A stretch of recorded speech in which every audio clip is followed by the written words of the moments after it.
Hey guys, thank you for tuning in. I hope you guys are doing great. I am so excited about today's video because I have been waiting to start this challenge, which by now you guys will know is my 6-month protective style challenge. So some of you may know, if you followed me for the past year, that last year I embarked on a 6-month speedy growth challenge in preparation for my wedding day. So I incorporated a few things into my regimen, my hair care regimen, made some changes, as did I with my diet. And all of these different changes that I made resulted in some pretty decent hair growth. Anyone curious to see what I'm talking about, I'll put the link to the blog post and the video that show my progress checks over that period of time. But I've decided that I am all about hair growth and retention in 2016. I want to see the same results but better than I did last year. So I've decided to pull a few things from that challenge into this challenge, and I am expecting great things. I would love for you guys to join me if you are really about hair growth and retention and hair health this year. I truly believe this challenge is for you. If you want to know the rules, keep on watching. The first rule of the challenge is unbelievably easy, and that is take a photo, a before photo, so that you can see your progress over the 6 months. If you do like to do length checks, then by all means, get yourself a length check t-shirt. I've got one. This is what I'm going to be using to start the challenge, and I will put a link of where you can get some in the description box. But please do take a photo. It's kind of the only way that you can really track your progress from the start of the challenge right through to the end of the 6 months. The next rule of the challenge, guys, is to be nutrition focused, especially over the next 6 months, but of course, through the course of 2016. What we take internally, what we eat, what we drink, really does affect the health of our hair, the health of our skin, and the health of our nails. So if you feel like you could up your vegetables and your intake of fruit, then please by all means make it the time to do this now. So for me, for example, you will have to literally give me a kick to pick up an apple or a piece of fruit. I prefer to drink, so what I do is take a smoothie a day. If anyone wants to go the extra mile and join me on my 366-day smoothie a day challenge, you are more than welcome. But that's how I take my, my fruits, my dark leafy greens, my vegetables. I take them through smoothies because that's the way I know best. And Pinterest is such a great source of inspiration for, taking fruits and vegetables in more fun and exciting ways. So guys, be nutrition focused. It will definitely impact the results that you see. The next rule is to consider taking vitamins and supplements. Now, this is by no means mandatory. None of the rules are. They're just, steps that I feel will really help with the growth or the results you may want to see. I'm going to be trying this for the first time. I've taken supplements here and there, but never this consistently. So I'm very excited. I'll show you guys what I'm going to be taking. I'm going to be taking a skin, hair and nail supplement. Self-explanatory, a whole bunch of vitamins in here, your vitamins A, D, E, C, all the types of vitamin Bs that we've ever heard of, including biotin, and so many fantastic vitamins that will really help with this challenge. Next up, I'm going to be taking vitamin D. Now, some of you may be wondering, what has vitamin D got to do with hair growth? This is not one of the common vitamins that you hear of when people talk about hair growth or hair health. I am personally vitamin D deficient, and I'm very lazy with taking my vitamins. However, that changed a couple of months ago when I came across a study which referred back to vitamin D as necessary for healthy hair growth. Now, the study is a bit controversial, or maybe seen as controversial, because it's done on mice. However, just to sum it up, basically, it basically shows the result of a lack of vitamin D in the hair growth on these 2 mice in the study, and I basically just use that as a reference for the importance of making sure that I take my vitamin D. So if you have any deficiencies, of course you should be taking your vitamins. Speak to a healthcare professional if you're not sure how the vitamins will impact your health. But if you're open to it, guys, I would definitely recommend the likes of these great kind of supplements for skin, hair and nail health. Next up, and I'm sure this will come as no surprise, water. being on top of your water intake, guys. Water is our #1 source of moisture. Taking water internally really helps with the functioning of our organs. It helps keep our hair moisturized, our eyes. It helps with the health of everything. You know, if you want to combat dry, brittle nails, maybe you need to take more water. If you want your skin to be looking all glowy and plump, maybe you need to take more water. So keeping on top of your water. In the past, I've been so bad with this, and what I've done to help that is I've downloaded an app called Waterlogged, which helps me to track my intake of water because I'm always on my phone. So, you know, downloading an app to help with that is a great idea because I'm likely to look at it. Or, you know, if you really need help with that and you're not an app person, you know, buy a cute looking water bottle. I've come across this water bottle called the Citrus Zinger, which I really want to buy. It's just really cute, allows you to squeeze a lemon at the bottom of it, infuse fruits into the water, and you know, sometimes we need aesthetics to give us that drive. So water, guys, be on top of your water intake and trust me, you will see results. Next up, choosing which protective style to opt for. So I'm going to break this down, and we've got long-term styles and short-term styles. Now, long-term styles are probably for people who like to, you know, wear braids or Senegalese twists or any style that usually requires the use of additional hair, so, you know, extension hair.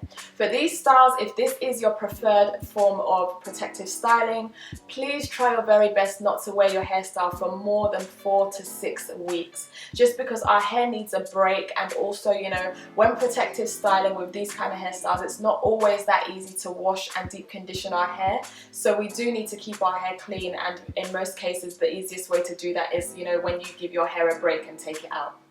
So as for the short styles, you know, this may be for people who don't want to wear any extensions, they want to rock their own hair. Protective styling comes in many forms. On the short-term side, you've got bunning. Yes, anyone who's relaxed or natural, you can bun, and that's a protective style. You can, you know, put your hair in twists and throw that up into a bun, or any updos that basically mean that your hair are, you know, or your hair is away from the elements. So you can choose which protective style you opt for.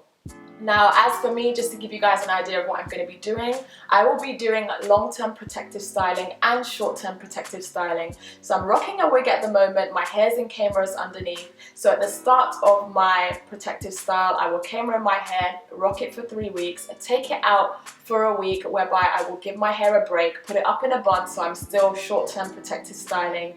And after this week, I will then go back to my long-term protective style. So guys, do let me know below what protective style you're going to go for. I really am genuinely interested. I can't wait to hear what people are going to be doing, and, you know, any questions that anyone has. The next rule number 6, is we are going to be washing and deep conditioning our hair at the very least once a month, and preferably twice a month. I personally will be washing my hair twice a month. I do appreciate that some people's protective styles may make it quite difficult for them to do so, but fight for it. If you can wash it and deep condition it twice a month, that would be great. Our scalp needs to be healthy for us to have, you know, a healthy breeding ground for growth. We also need to impart moisture back into our hair through deep conditioning. So if you can, please give it a try. Twice a month, washing and deep conditioning, and at the very least once a month. Moving on, one of my favorites. Again, you know, I've talked a lot about moisture, but moisturizing our strands. So not only in the form of drinking water, but actually moisturizing the strands of our hair. And this is really important. You know, moisturizing keeps our strands soft, it keeps them hydrated, it helps to reduce single strand knots, split ends, and all of those nasties. Now, if you are protective styling and you find that your style doesn't really allow for easy moisture, then, you know, mix water and your favorite moisturizer or your favorite conditioner in a spray bottle, and try your best to use that spray bottle to access your scalp as best as possible. Again, if anyone has any questions on how to do any of these rules, you know, for their specific protective style, drop them below. I will get back to you on my thoughts and we'll make it happen. The next rule is to reduce tools as much as possible. If I haven't said it already, this is a heat-free protective style challenge, so your straighteners and your curling ones away, unless of course you're rocking a unit like myself, which allows you to, you know, use tools. However, all in all, no heat whatsoever, guys. And also I would encourage you, you know, when you do have your hair out, maybe on a day when you're washing and deep conditioning, to try your best to use your fingers as your detangler. detangling tool. Our fingers are, in my opinion, the lowest manipulation tool for detangling, and are great because they allow you to really feel for tangles and for knots, and for you to just be very gentle with your hair. So please try your best to reduce tools over the next 6 months. The second to last rule is an optional one, but I want to encourage you to do two things. One, to really try your best to retain moisture, and to also stimulate your scalp.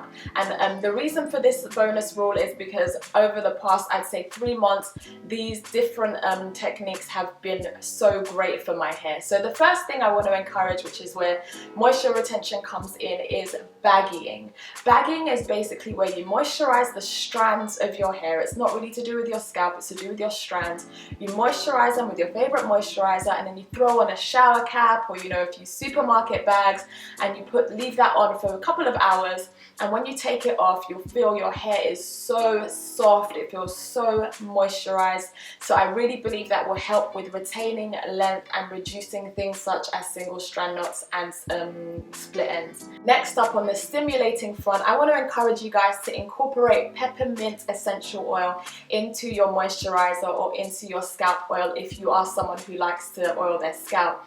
I have a study, just like I do with the vitamin D, which shows the benefits of peppermint oil, or the proven benefits of peppermint oil in hair growth, and this one was not done on mice, at least I don't think it was. And I would definitely recommend, if you like to oil your scalp, or you feel like you're able to oil your scalp, then just chuck some peppermint essential oil into the oils that you already use and use that on your scalp. If you want to moisturize your scalp during the challenge, then by all means go for it. Put your a few drops of peppermint essential oil into your scalp moisturizer, or your scalp lotion, or whatever you use, or even the spray that you use to moisturize your strands, because it can also still get through to your scalp. So those two methods or techniques are bonus ones, but trust me, I really feel like they're going to make a difference to the challenge. Last but not least, guys, be patient. Be patient with your hair. Our hair grows at different rates. My growth rate may be so different to yours, but be encouraged and be patient, and take photos along the way. I'm going to be checking in with you guys at either month 2 or 3, so either every 2 months or at the halfway mark, to show you my progress and talk with you about my findings, my observations. But yes, be patient with your hair. Take as many photos, be observant. If you find your hair's not taking well to any of the rules, then plot twist, just switch things up and change things. And all in all, these rules are by no means mandatory. They're just there as guidelines. Try your best to make the challenge fit to your lifestyle as best as possible. Thank you so much for watching, guys. Oh my gosh, before I forget, I will have a hashtag. It's going to be LYT6M Protective Style Challenge. It's a little bit long, isn't it? Anyway, yes, that's going to be the hashtag. If anyone is bold enough to, go on Instagram and use that hashtag for their starter photo, please do. Let's encourage each other. Let's motivate each other. I will definitely check out the hashtag. I'm so excited. And the challenge starts next week, Monday. Thank you so much for watching, guys. Have a blessed week, and I will see you in my next video. Bye.